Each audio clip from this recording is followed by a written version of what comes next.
After the Great Recession of 2008, this is possibly the biggest crisis that businesses all across the globe are facing. While every business is stress testing their P&L, doing scenario planning, and figuring out a way to normalize their operations, marketers are still trying to find the best way to navigate their brands through this coronavirus crisis. I am Neeraj Sancheti, co founder and CEO of Creative Street. And with this and many more upcoming sessions with leading marketeers across the country, we are trying to find the answer to how brands should navigate during this time of coronavirus crisis. And today we have with us Rohit Kaul, General Manager Marketing, HCL and Shiv Nadar Foundation. Welcome Rohit, and thank you so much for being a part of this session. Hey, thanks, Neeraj. I am very thankful that you invited me to this series, and it's a great initiative that you have launched, especially in today's times when there's lots of confusion, there are lots of questions, more questions than answers. Yeah. So I'm glad that I'm here, and it's a great initiative you've launched. Thank you. Thank you, Rohit. So, a quick background about Rohit. So, Rohit comes with a very diverse experience of almost 13 years across sales, startup, consulting, and then marketing. His focus has been very much on building challenger brands and taking those to newer heights. HCL Concerts is one of those examples. He has worked in diverse sectors like education, entertainment, CPG, and philanthropy, and he also holds a keen interest in leveraging behavioral science for marketing and product development. Rohit is also the founder of Master of Brands, a podcast series that takes listeners on a journey into the minds of foremost marketing leaders in India for ideas, insights, and inspiration to grow their brands. So that's about Rohit Kaul. So Rohit, straight away into my first question. Is this the first crisis situation that you're experiencing in your career? Oh, well, first, thanks for such a generous introduction. I never realized I'm doing so many things, or I have done so many things. So thank you for that. Uh, no, it's definitely not the first, crisis which I have seen, but I have never seen a crisis at this magnitude. I think that is the important thing over here, or a crisis which has so many, which is working at so many different levels. We are only seeing the first order impact right now. Yeah. But this kind of second order impacts and third order impacts and fourth order impacts, that is, and some of these we have not even sort of thought through or thought about at this point of time. Yeah. So I have had series of mini crises. There was a time when I was a consultant in a big four company. Mm-hmm. And this was 2008 when the meltdown was happening, and banks were closing and people were withdrawing money and equity markets were collapsing. So I was a consultant at the point of time in a big four company. So obviously tough times to be consultant, because usually during those times consultants are the first ones who get sort of chopped out of the equation. Yeah. And to make matters worse, in the January of 2009, this entire, again another sort of what should I say, news broke out, about some issues in auditing of a large IT firm. Mm-hmm. Where also our company was involved. So it was, like a double whammy, one after the other. So yeah, it was critical, but not for the economy in general, for that company in particular. And as a young consultant, I had a very ringside view to the, how things were unfolding. And very, very interestingly, the firm responded in a very unique manner, and Yeah. They were able to, I think, the things which I recall now from that crisis, which I think I'm trying to apply to this current crisis scenario as well, is, there are simple four things. First, you have to accept and acknowledge that there is a problem. Right. It sounds very bookish, but it is very important, because we have seen world leaders, today not sort of acknowledging that coronavirus is a problem, and we can now see the kind of situation they have found their countries to be in. Second, you have to communicate very clearly and with a lot of empathy, because people are confused, people are tired, there is lots of information overload which is happening, there are lots of rumors which happen. And lastly, I would say, even if some harsh steps have to be taken, and many crisis situations demand a lot of harsh steps, it is better that you take them in one go and sort of get over with it, so that people who were impacted by it, or the people who were not impacted by your harsh steps, can go back to their work or their lives, and either rebuild their lives Right. or can go back to their lives as it was earlier. But delaying harsh steps and sort of lingering on with it, doing it in phase-wise manner, that doesn't really work in a crisis. Phase-wise manners work when times are good, but it doesn't really cut it in crisis. Right.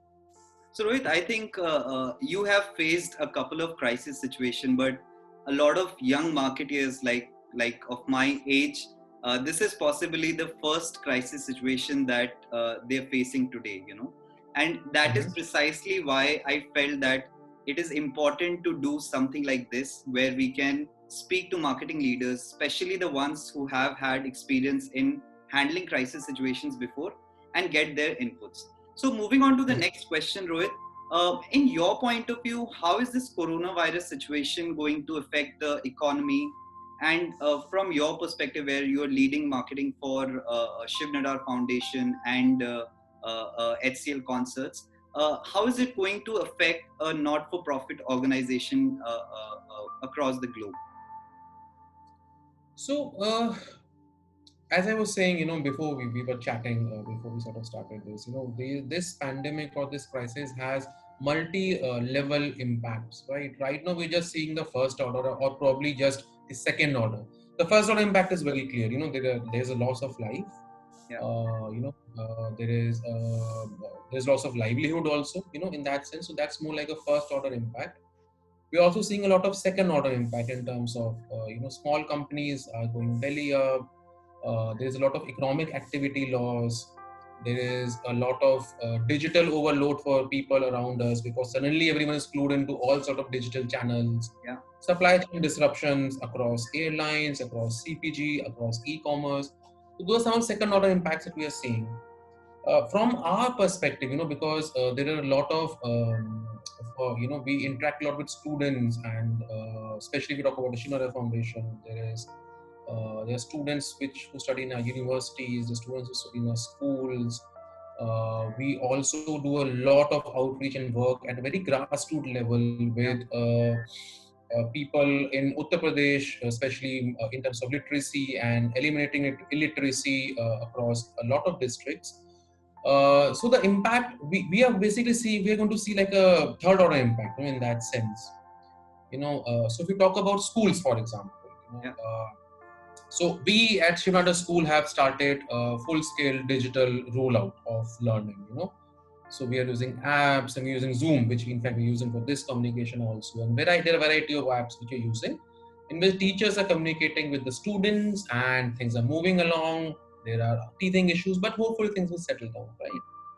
But if you think about a very different end of the spectrum, where there are students who don't have access to 4G or Wi-Fi or tablet or a smartphone, right?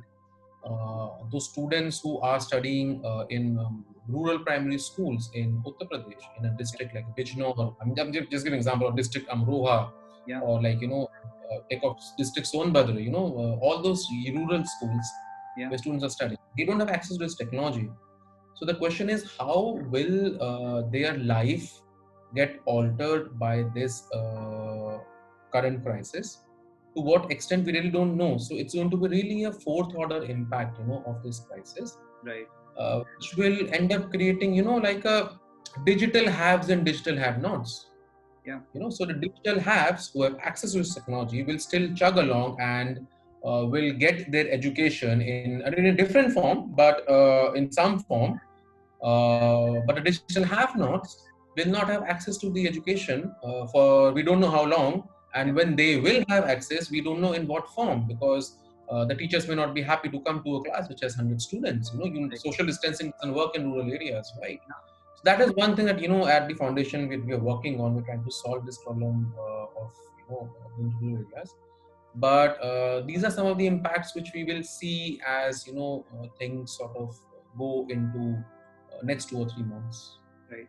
So actually, Rohit, in last couple of weeks, the agency that I run, Creative Street, we've gotten a lot of queries from very small or mid-sized coaching institutes, who were running a couple of centers. But now with the physical teaching not being allowed by the government, obviously they also have to resort to online teaching, So while they're moving to that infrastructure, but again, they had this problem of how should we go about acquiring new students or new users right now, Yeah. So you're right. I mean, at different levels or at different ends of the spectrum, the challenges will be varied, and it's good to hear that Shiv Nadar Foundation is doing so much in this regard. So that takes me to the next question, Rohit, which is about this entire thing of being a brand with a purpose, and that fits so much with Shiv Nadar Foundation, a leading not-for-profit organization, and you were just speaking about what are the initiatives that Shiv Nadar Foundation is taking during this crisis situation. So, for other brands, Rohit, in your point of view, and before I take your point of view, I think it's a great time for brands to be a brand with a purpose. While a lot of brands, marketeers talk about being brand with a purpose, but I think there are a few steps to be taken if you really have to become a brand with a purpose. So, what is your take on that, and how can a brand really be a brand with a purpose during this crisis situation? So that's a great question, Neeraj. I think brand with a purpose or brand purpose, in that sense, Yeah. has been a topic which has been up for discussion for almost a decade now, and different brands have had taken different take on it. So fortunately or unfortunately, I have a slightly unpopular take on brand purpose or a brand with a purpose. Uh, so then let's just dial back a bit. I will spend 2 minutes talking about how this entire thing came into being, Yeah. and how it is unfolding right now, and what different brands are doing about it. So I don't know if you've read this book. There's a book called Grow. This book was written by a gentleman called Jim Stegnell. Mm-hmm. I think released in 2010, 2011. What this guy did is, and he's an ex-CMO of P&G, so very strong credentials, and he studied Millward Brown's database, picked up 50 companies which he believed are driven by a sense of purpose. Right. And then he mapped historical data of these 50 companies with S&P 500, and these companies were outperforming S&P 500 by a factor of like some 1,000 or 500, something like that. And then obviously this is the key premise and key hypothesis behind his book, that companies or brands which are driven by a purpose or a big ideal or something like that provide better quality return to their shareholders. This book, when it was released, it was in 1110. That is from when this entire conversation about brand purpose started happening, and it was endorsed by pretty much everyone who is who of the industry and all. But my take on this is that you can't really say that my brand has a purpose. I think it's a bit of a loose statement, and this shows that the brand purpose is a standalone concept in the entire universe. My take on this is that the organization needs to have a purpose. The organization's culture needs to have a purpose. That purpose or that culture, in that sense, then percolates into your brand, and that percolates into your brand's touch points with your customers, and that decides and defines how your brand is going to communicate, how it is going to act, how is it going to serve your customers, right? So let's take two examples. If we have time, right? I just want to talk about two examples over here. So, for example, let's take example of, and this is everyone's popular personal favorite campaign called the Fearless Girl. Yeah. Which was a bronze statue put up in front of the Raging Bull in Wall Street. Tremendous PR, tremendous PR for this. So the company which put this statue up, and this entire thing was around feminism and how women who are not getting the right share, especially in Wall Street, and especially in finance and across the the corporate boardrooms and corporate corridors. Right. This was like a symbolism to reflect that they should get a fair share or a better share. Yeah. So interestingly, this statue was set up by a company called State Street Advisors. State Street is a financial company. It's into financial advisory, into hedge fund and everything. So when you look back at State Street, and while it is good that they decided that their brand purpose is to promote women having a fair share in boardrooms and in corporate cubicles and in corporate corridors, yeah, their own record was quite terrible at it actually. And if I remember correctly, out of some 30 or top executives they had, some 3 or 4 were women. Out of the 11 or 10 board directors, some 3 or 4 were women, right? And they even created, after this backlash, they created a special fund which was supposed to invest in companies which were run by women entrepreneurs, and they had shareholding, they had voting rights in those companies. And interestingly, whenever in those companies where they invested, this question used to come up that there should be equitable pay for women as compared to men. I think they voted in favor of it only some 20 or 30% of times, right? So the point I'm trying to drive towards is there is one thing saying that my brand has a purpose, Right. and the other thing, there is completely different thing saying reflecting that brand purpose in the actions that you are doing, right? So that is why I like to talk these I want to talk about organizational purpose and organizational culture. Let that drive what your brand wants to do. On the completely opposite end is a brand like, say, Patagonia. They don't really talk about their brand purpose, but their founder's personality sort of distills itself into corporate culture of being frugal, of being, very high quality, of supporting certain causes, of letting, the founder goes off to some 3-week vacation or some, off-roading or off-tracking or hiking, switches off his cell phone for 3 weeks. And that lets the entire company, the employees, do the same thing. Right. They are the only company which I think one of the only companies which sends out advertisements which talk about, hey, don't buy new Patagonia products. Come to us, we'll repair them, reuse their products. So how is that for a greener planet, or how is that for climate change activists?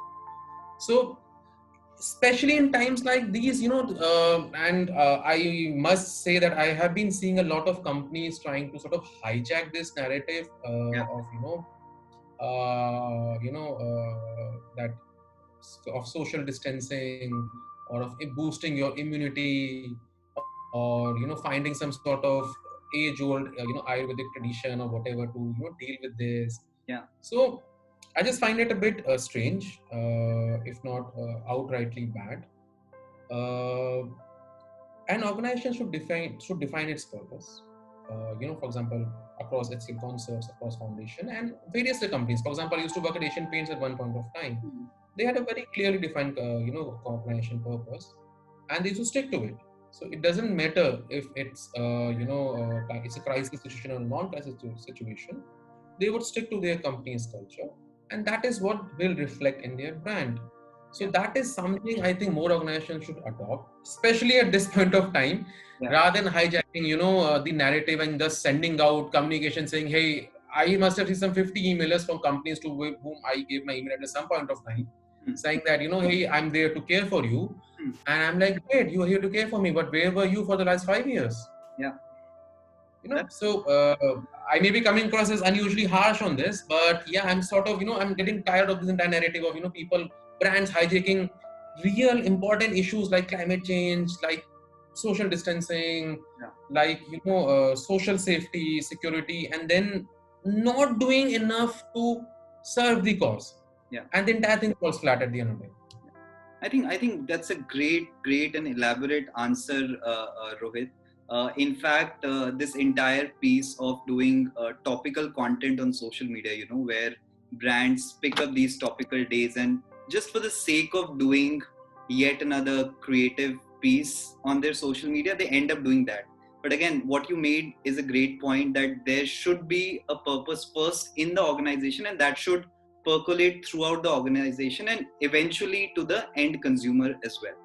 So again, a great point, a great answer, Rohit. So moving on to my next question, Rohit, which is specific to two initiatives or two sort of brands that you lead from a marketing standpoint, HCL Concerts and Shiv Narar Foundation. Now, in the current situation, have you changed the marketing strategy for both of these brands, given there's a lot of offline dependency for these brands in terms of what they do? Especially, I think HCL Concerts is one brand which is out there. And if I'm not wrong, there are a couple of concerts offline concerts, physical concerts that is being organized on a month-to-month basis. So, Yeah. so how are you going about that in the current situation?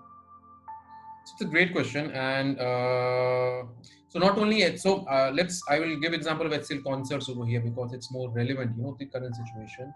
And it really pains me to see a lot of other brands, especially experiential brands, like concerts, movie theaters, malls, hotels. Those are probably the hardest hit in this scenario. Yeah. Because when people are not stepping out to get the experience, it is very difficult to get the same experience back to the customer in his or her house, in any form, like forget full-fledged form, in any form.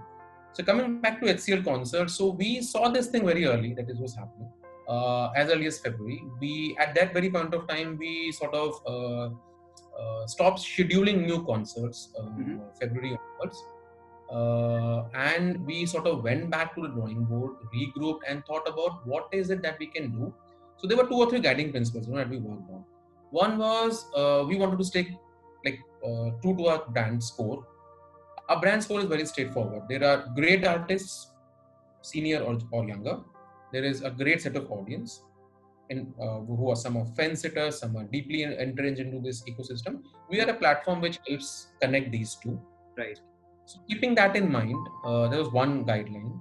The second guideline, of course, was the fact that there is going to be no physical interaction, but we will not try to come up with a solution which is trying to replicate or copy paste that physical interaction into a digital world. Yeah. Because to the best of my knowledge, such solutions either don't exist, or if they have existed, they've not really worked. Because as a customer, you're looking at different things, when you're doing digital or when you're doing physical things. And the third guiding principle was to reuse the resources we have, because as the marketing budgets, as you rightly said, are getting crashed, and the resources are also getting all brands and all companies trying to preserve their resources. So we want to reuse the resources we have. Lastly, we wanted to make an impact, like an impact on the key constituents we have. One of our key constituents is the artist community, and the other key constituent is, of course, the audience community. Right. So we want to think of, so when we went back to the drawing board through all of these, thankfully we have been doing a fair number of digital only concerts. Yeah. So there were a fair number of people in the team who already had hands-on experience of, sort of taking something, stripping it down to its core, and then putting a digital layer on top of it. Yeah. So there were people in the team who were already sort of working on this. So we have completely moved to a virtual or digital sort of a setting. We are right now running a series called Pattern, where we are getting a full spectrum of artists from very young to very senior perform every alternate day. And it's a 45-minute long performance. But because we do not want to replicate just a concert, which is not possible for an artist to do sitting alone or in his or her home, there are lots of other elements. There's interaction, there are question and answer about their life, how they're dealing with the situation. The audience asks question on Facebook, and then the artist responds. There are smaller, shorter pieces that the artists play, because there's no time to do an alap and then sort of go into the whole thing. Yeah. So there are all those things we sort of came up with, and this is a series we are running. We are getting great traction from the audience and as well as from the artist community. Apart from this, we are also running a couple of other initiatives for the artist community, which I cannot talk about at this point of time.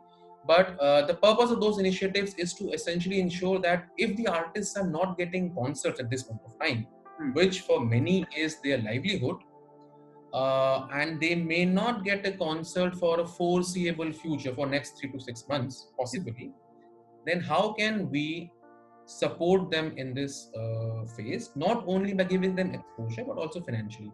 So a couple of initiatives we have launched in this zone. So yeah, that is how HCL Concerts is dealing with it. We are not thinking of it as a marketing initiative, more as an organization level initiative for artists and for the audience. But Rohit, I think the key takeaway for marketeers here, according to me, is the part that during the current time, and I think the crisis or this Corona lockdown, especially in India, has been there for last 3 or 3.5 odd weeks, right? And since the beginning of this lockdown, brands on their social, on their digital channels have been talking a lot about Corona, what are the measures that you can take, how you can be safe, how you can ensure safety of yourself, your family, so on and so forth, Now, given that the lockdown for now has been extended for another 3 weeks, right? And God forbid if it gets extended for another fortnight or so, right?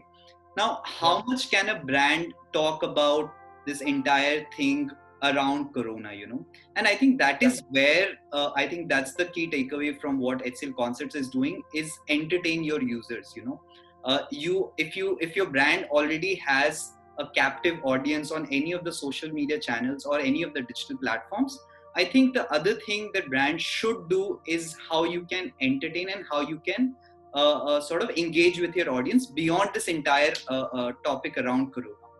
Sure, sure. So, Neeraj, I would want to build upon this point. You've touched upon a very interesting point over here. Lots of brands have spoken about coronavirus, and rightly so. They are trying to they're trying to sort of tell people, educate people about the dangers and how to sort of be safe, healthy in this time. What I have seen, in last few weeks across the world, not only India, I have seen there are three kind of activities in the brands are doing. You know, so one kind of activity is when people are trying to hijack a narrative. And I have seen people doing this. There are brands which are suddenly talking about the fact that their product boosts immunity. Yeah. When that for the last for 5, 6, 8 number of years since the time the brand has existed, Yeah. I have never seen this plank. And I doubt and I don't know if that is something which is medically supported, because I have been trained in companies, like Colgate and Asian Paints, where unless something is scientifically proven, we never sort of put it in the media. But nonetheless, so that is one, which is, I think, down a terrible thing to do. The second kind of campaigns brands are doing are more symbolic in nature.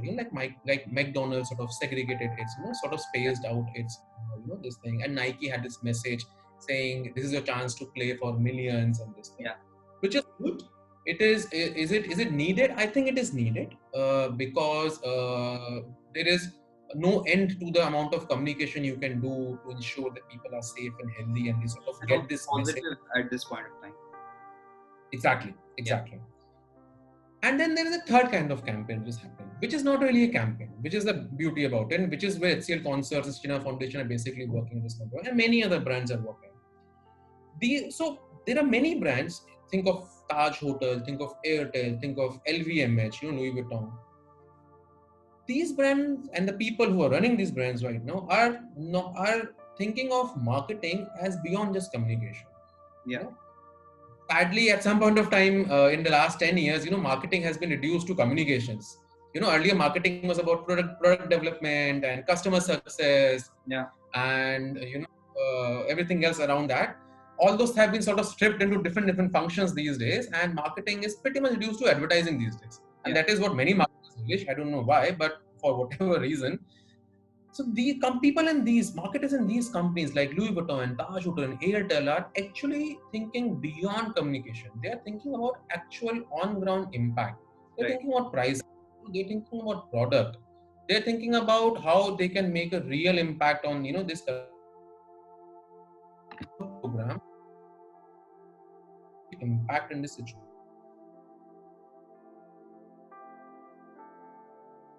Out of their way. Sorry, Rohit, I think there's some internet. Can you hear me?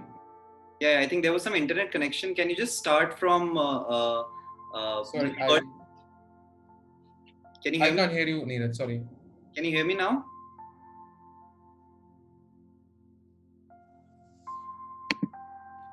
You're back? Yeah. You're back. So all I was saying was that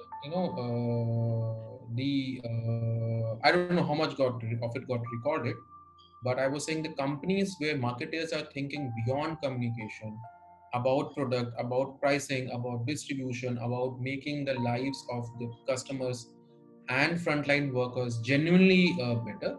Those are the companies which are doing a real service right now, which is very much needed. Yeah. Right. Okay.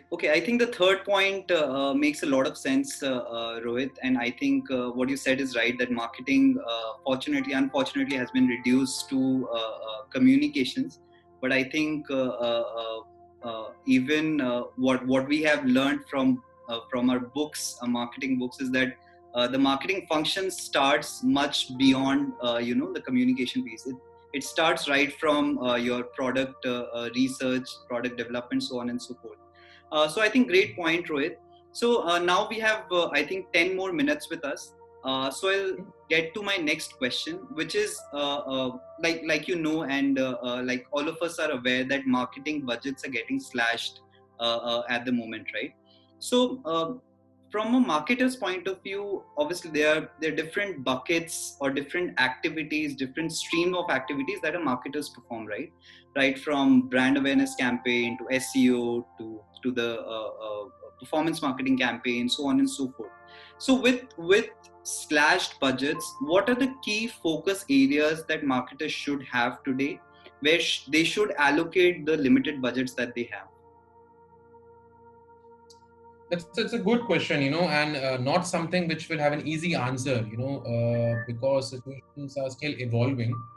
And when you say slash budgets, I think, I mean, companies will be lucky to have any marketing budget at this point of time, in that sense. That being said, I know of companies which, and we all know, for example, OTT players, for them, it's a situation where their consumption is increasing and they are able to spend more in marketing, right? So if I have to answer this question, I'll take a different take on this. I think the bigger worry for me as a marketer is not the reduced marketing budget, but the reduced consumption of my products, which is happening right now. For example, if I might sell concerts and concerts are not happening, that is a big blow for me, right? And that's a reduced consumption. So the bigger worry is how do I tackle this problem of reduced consumption? Because if as a marketer I can show increased consumption, that will, and this is how businesses work, you show consumption, you show growth, you start getting marketing budgets, right? Companies are cutting down on budgets because they are not seeing any prediction of increasing consumption for whatever period of time they are forecasting their models. Right. So for marketing, the bigger challenge right now is to look at different ways of increasing consumption. And consumption could mean different things for different companies, right? For HUL, it will mean more sales of their products. For a delivery company like a Swiggy or a Zomato, it will mean more deliveries happening per whatever metric, per hour, per city, or whatever. For a Book My Show, it will be different things. So to answer your question about marketing spend, I think marketers will need to relook at their playbook as to how to get the consumption going. If because of any reason they are not able to get the consumption going at all, for example, let's say Book My Show, the theaters don't open for the next 3 months, there's not much they can do at that point of time to get the consumption up. They'll need to look at adjacent spaces. They will need to look at adjacencies where they can sort of start building digital streams for their revenue. Because unless the revenue starts coming in, the marketing spends are frankly not going to increase. That being said, if I have to give a very short answer to where to use your marketing budget, and this is my personal view, I think a marketing budget at this point of time needs to go and be directed to the customers you already have, and to ensure that they remain engaged with your brand. Again, it depends on what kind of brand you are. And for example, and Swiggy, I think, is a great example. Swiggy has opened up its platform for grocery delivery, for meat delivery, even Domino's for that matter, Rohit. If you have seen Domino's, they have exactly. Foods. Yeah, so basically they're trying to get their consumption graph up, and if the consumption graph gets up, then the marketing money will start coming in. I mean, I can even take a very extreme point of view and say, okay, maybe there's no need to do marketing at any point of time. Spend that marketing dollars or that marketing into product development, expand your adjacencies, and then if the consumption is growing, then we should go back to marketing. So I think my takeaway from this, Rohit, will be that it's a great time for marketers to use their understanding of the target audience, because I think in an organization, the amount of knowledge or the amount of understanding that a marketing person will have about their target audience that no one else possibly would have, so if that knowledge can be put into exploring what you said, adjacent business models or digital streams, I think that is where marketers can also focus their efforts on. Yeah, makes sense. Okay, so Rohit, my next and last question before we get into a very interesting segment that we have, which is the rapid fire segment. My final question is: how should marketers be prepared for the coming time this year further? Given the uncertainty around Corona, and we don't know how much or how long will this last. According to you, 3-4 simple tips for marketers what they should consider at this point of time. So I have 2 tips, which is something what I have been trying to follow myself, and I have been telling my teams to follow. So first tip is a bit of it's a funny thing, it would have been funny if it wasn't so tragic. Is basically brace for the worst. I don't think we have hit the bottom yet, and we don't even know what the bottom is. And while market is supposed to be highly optimistic people, and that is how marketing works. I may sound a bit pessimistic about the entire thing, but brace for the worst, because if you brace for the worst and things don't get that bad, you're still better off. But if you don't brace for it, you don't plan for it, and things really hit the bottom, then you will be caught completely unaware and will not work well for you. That is one. My second point is, crisis is usually the best point to get back to the basics. And what are the basics of branding? You need to have a product which is unique. You need to ensure it is relevant for your target audience. You need to ensure the product is aligned with your brand. And you need to ensure that this product is profitable or sustainable, depending upon what kind of enterprise you're running. So these basics will never go out of fashion. And while in last 10 years of bull run, probably a lot of us have sort of gotten out of touch with these basics. This probably good time to get back to these basics in terms of limited resources, low consumption / marketing budgets. Go back to these basics, and even if 3 out of these 4 you can check, I think you will be fine. Yeah, I think the first point is extremely important, and I totally agree with you, Rohit.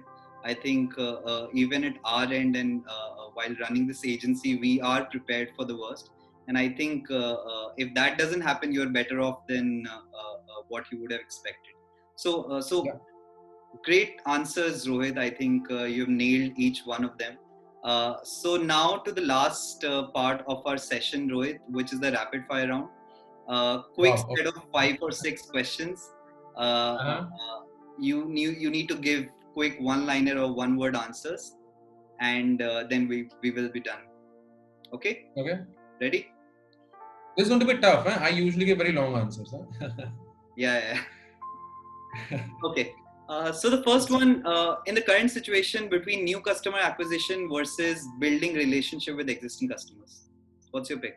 So, if you are a leaky B2C brand like a Lux or a Dove, then new customer acquisition has to be done. If you are a sticky B2B brand like say IT services, you can pretty much invest in continuing to build your relationship with existing customers. Okay. Second one, in the current times, most relevant advertising medium or channel. I know it will vary across different brands, but what's your take? So a simplistic answer is digital, because especially if you're targeting the urban people. If you are targeting rural people, still TV. Nothing beats TV in rural. Okay. Which brand would you manage during this time of crisis, apart from the brand that you're managing right now? You took away my answer. That is what I was about to answer. But honestly, Airbnb. They were about to go for an IPO. They were doing very well, one of the few profitable unicorns across the world, and now this happened. They are an experiential brand. I would want to be in the guy's shoes who is running the Airbnb marketing right now, and see how they are sort of, and work on this crisis, because this is probably as challenging as it ever is going to get. Yeah, I mean, going totally by your bio, Rohit, where you love working on challenging brands. So I think Airbnb is not a very usual pick for marketeers at this time. Which brand would you not want to manage during this time? I don't think there's any brand which cannot be managed at this point of time. Every brand can be managed. So my answer is, it sounds politically correct a bit, Yeah. but yeah, you can pretty much manage any brand at this point of time. I won't say there is any that sort of situation at this point of time. Okay. Okay. With this work from home thing being the new normal and the new common, what's the most Yeah. interesting work from home hack for you? Hack. Yeah. Two hacks. Always wear shorts. They are very comfortable. I have never realized it after working in the corporate for the last 15 years. Shorts are comfortable. Yeah. Second hack, have a personal well-being checklist. It is very easy to miss having lunch or having enough water, doing your Yeah. workout, because the work is so much. So have a personal well-being checklist. Okay. Weirdest thing that has happened over a video call. Or a video call.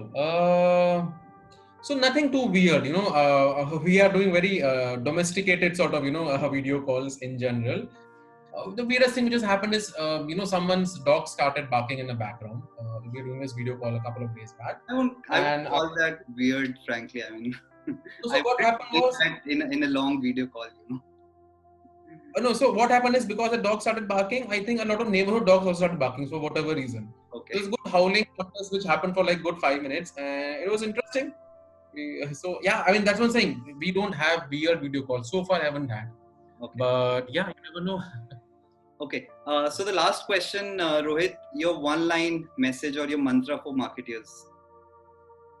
One line message. This is a very tough one. As I said, I'm known for giving very long answers. Let me think. So this is something which I tell pretty much everyone who joins my team, and I will not take credit for being the original thinker of this statement. So there's this person called Karan Kumar who used to run Fabulous Marketing, and now Yeah. I think I have only met him a couple of times, but I have the highest regard for him as a marketer. He's one of the most phenomenal marketers I've ever seen. So in one of our interactions, he told me, and there's a mantra which I've taken to heart is, Rohit, before you try to be a clever marketer, be a kind marketer.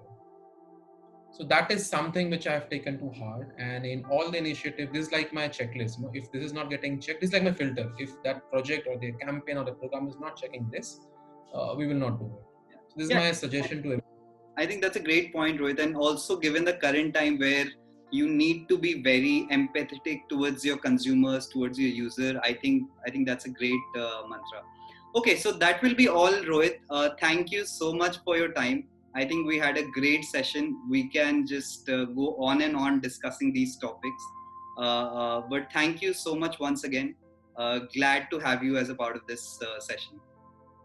Pleasure is entirely mine, Neeraj. Thank you for having me, and hopefully we'll be able to do it face to face over a cup of coffee when things go back to normal. Yeah, definitely. Okay. Thank you, Rohit.